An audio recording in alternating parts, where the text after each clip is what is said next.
विचारवाणी हिंदी पर आप सभी का एक बार फिर से स्वागत है। आज का यह वीडियो आपकी सोच की सीमाओं को पूरी तरह से हिलाकर रख देने वाला है। क्या आपने कभी सोचा है कि जब आपके जीवन में चारों तरफ अंधेरा छा जाता है, जब आपको लगता है कि आप हर तरफ से हार चुके हैं और कोई भी रास्ता दिखाई नहीं देता, तब आपके भीतर से एक अदृश्य आवाज आती है जो आपको कहती है कि उठो और लड़ो। आखिर वो आवाज किसकी होती है? और क्या आप जानते हैं कि इस ब्रह्मांड का सबसे बड़ा रहस्य क्या है? आज हम एक ऐसी रहस्यमय यात्रा पर निकलने वाले हैं जहां समय की दीवारें टूट जाएंगी और इतिहास का सबसे बड़ा सच आपके सामने आएगा। पिछले वीडियो में हमने देखा कि कैसे भगवान श्री कृष्ण ने अर्जुन को कर्म करने बिना थके अपनी जिम्मेदारियों को निभाने का रास्ता दिखाया था। अर्जुन का मन थोड़ा शांत तो हुआ था, लेकिन अब इस चौथे अध्याय की शुरुआत में कृष्ण एक ऐसा चौंकाने वाला खुलासा करने जा रहे हैं जिसे सुनकर न सिर्फ अर्जुन के बल्कि आज इस वीडियो को देख रहे आपके भी रोंगटे खड़े हो जाएंगे। भगवान श्री कृष्ण अर्जुन की आंखों में आंखें डालकर बहुत ही शांत और गंभीर आवाज में कहते हैं कि हे अर्जुन, यह जो कर्म और ज्ञान का अमर संदेश मैं तुम्हें आज इस युद्ध के मैदान में सुना रहा हूँ, यह मत समझना कि यह कोई नई बात है। यह ज्ञान मैंने आज से करोड़ों साल पहले सृष्टि की शुरुआत में इस पूरे सौरमंडल के राजा यानी स्वयं सूर्य देव को दिया था। फिर सूर्य देव ने यह ज्ञान अपने पुत्र मनु को दिया। मनु ने राजा इक्ष्वाकु को सिखाया। इस तरह यह परम ज्ञान एक राजा से दूसरे राजा के पास पीढ़ियों से चलता आ रहा था। लेकिन समय के साथ इंसानों के लालच और अज्ञानता की वजह से यह पवित्र ज्ञान इस धरती से पूरी तरह गायब हो गया, लुप्त हो गया। क्योंकि तुम मेरे सबसे प्रिय मित्र हो और तुम्हारा दिल बिल्कुल साफ है, इसलिए वही पुराना गुप्त और सबसे बड़ा रहस्यमय ज्ञान आज मैं तुम्हें फिर से देने जा रहा हूँ। कृष्ण की यह बात सुनते ही अर्जुन का दिमाग पूरी तरह चकरा जाता है। वे हैरान परेशान होकर कृष्ण के चेहरे को देखते हैं और उनके मन में एक बहुत बड़ा संदेह पैदा होता है। अर्जुन कहते हैं कि हे कृष्ण, आप कैसी अजीब बातें कर रहे हैं। आपका और मेरा जन्म तो अभी कुछ ही साल पहले हुआ है। हम दोनों समकालीन हैं, एक ही उम्र के हैं, जबकि सूर्य देव का जन्म तो करोड़ों अरबों साल पहले सृष्टि की शुरुआत में हुआ था। तो यह कैसे संभव है कि आपने करोड़ों साल पहले सूर्य देव को यह ज्ञान सिखाया था? मैं इस बात पर कैसे यकीन करूं? अर्जुन का यह सवाल असल में उस इंसानी दिमाग का सवाल है जो सिर्फ उसी चीज पर भरोसा करता है जो उसे सामने दिखाई देती है। हम भी भगवान को सिर्फ एक मूर्ति या एक आम इंसान की तरह देखने की भूल कर बैठे हैं। अर्जुन के इस सीधे और तार्किक सवाल का जवाब देने के लिए भगवान कृष्ण अपनी सहज मुस्कान छोड़ देते हैं और उनका चेहरा बेहद गंभीर और तेजस्वी हो जाता है। कृष्ण कहते हैं कि हे अर्जुन, तुम सिर्फ इस जन्म को देख रहे हो, लेकिन सच यह है कि तुम्हारे और मेरे अब तक इस ब्रह्मांड में हजारों लाखों जन्म हो चुके हैं। अंतर सिर्फ इतना है कि मुझे अपने बीते हुए हर जन्म की हर एक पल की पूरी बात याद है, लेकिन तुम अपने इंसानी सीमाओं के कारण उन सबको भूल चुके हो। मैं इस पूरी सृष्टि का मालिक हूँ। मेरा न तो कभी जन्म हुआ है और न ही मेरी आत्मा कभी मरती है। मैं अजन्मा हूँ। फिर भी जब जब इस धरती पर संकट आता है, मैं अपनी ही बनाई हुई प्रकृति को वश में करके अपनी माया से एक इंसानी रूप में प्रकट होता हूँ। कृष्ण कहते हैं कि हे अर्जुन, इस बात को अपने दिमाग में हमेशा के लिए बिठा लो कि जब जब इस धरती पर धर्म की हानि होती है, यानी जब जब इंसानियत मरने लगती है, बुराई का बोलबाला होने लगता है और पाप का घड़ा पूरी तरह भर जाता है, तब तब सज्जन और अच्छे लोगों की रक्षा के लिए, बुरे और पापी लोगों का सर्वनाश करने के लिए और इस संसार में दोबारा सच्चाई और न्याय की स्थापना करने के लिए मैं खुद हर युग में अवतार लेता हूँ। मैं खुद धरती पर आता हूँ। इसका सीधा सा मतलब यह है कि भगवान कभी भी अच्छे लोगों को अकेला नहीं छोड़ते। जब समाज में अत्याचार अपनी सारी हदें पार कर देता है, तो ईश्वर किसी न किसी रूप में आकर उस अन्याय को खत्म कर देते हैं। जो इंसान मेरे इस दिव्य जन्म और मेरे कर्मों के पीछे के असली विज्ञान को समझ लेता है, वह इस शरीर को छोड़ने के बाद दोबारा इस दुखों से भरी दुनिया के जन्म मरण के चक्कर में नहीं फंसता, बल्कि वह सीधे मुझ में ही विलीन हो जाता है। वह मोक्ष को पा लेता है। यह बहुत बड़ी सीख मिलती है कि लाइफ में जब भी आपको लगे कि आपके आसपास बहुत ज्यादा नकारात्मकता फैल गई है, लोग स्वार्थी हो गए हैं, आपके साथ अन्याय हो रहा है, तो कभी निराश मत होना। न्याय का नियम अटल है। अगर आप सच्चाई के रास्ते पर हैं, तो ब्रह्मांड की सर्वोच्च शक्ति किसी न किसी रूप में आपकी मदद करने जरूर आएगी। इसके बाद कृष्ण अर्जुन को इंसानी स्वभाव का एक और गहरा रहस्य बताते हैं कि आखिर क्यों लोग अलग अलग देवताओं की पूजा करते हैं और क्यों कुछ लोग बहुत जल्दी सफल हो जाते हैं जबकि कुछ लोग पीछे रह जाते हैं।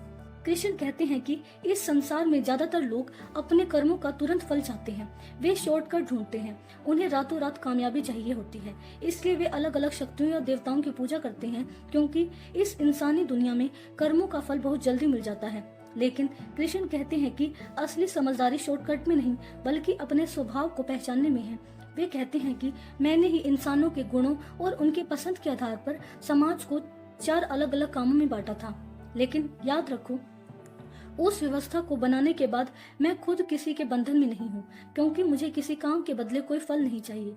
जो इंसान इस रहस्य को जान लेता है कि काम करना हमारा धर्म है, लेकिन फल पर हमारा कोई कंट्रोल नहीं है, वह इंसान कभी भी डिप्रेशन या तनाव का शिकार नहीं होता।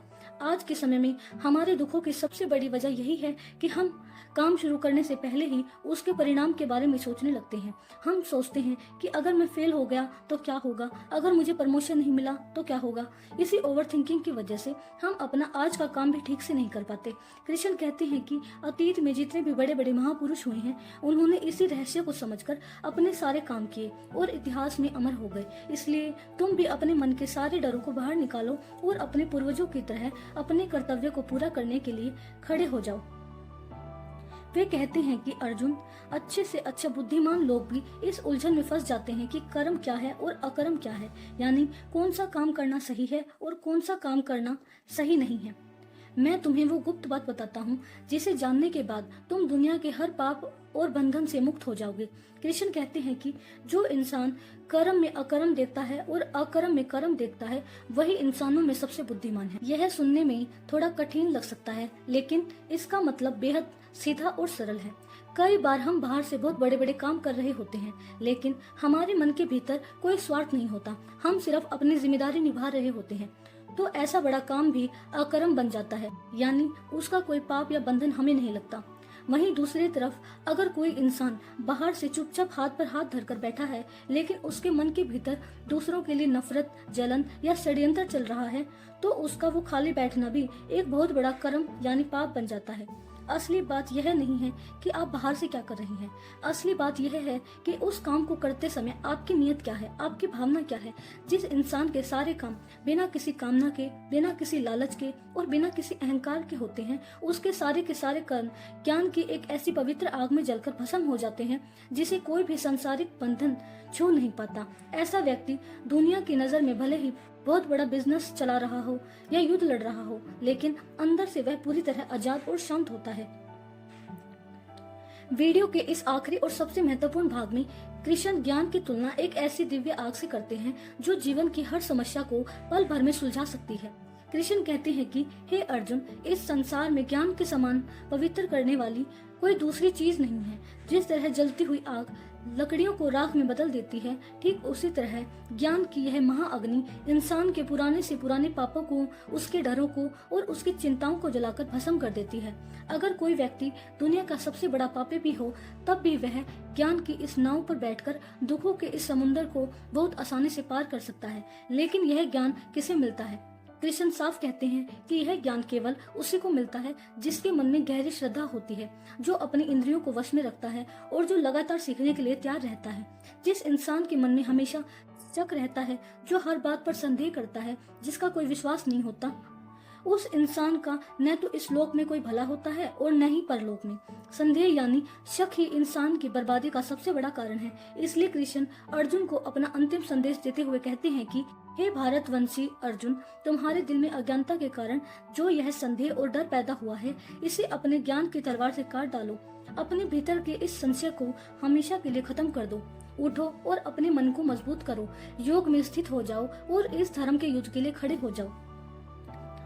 तो विचारवाणी हिंदी के दोस्तों, चौथे अध्याय की इस अद्भुत महाकथा से हमें यह सीख मिलती है कि हमारे जीवन का सबसे बड़ा हथियार हमारा ज्ञान और हमारा विश्वास है।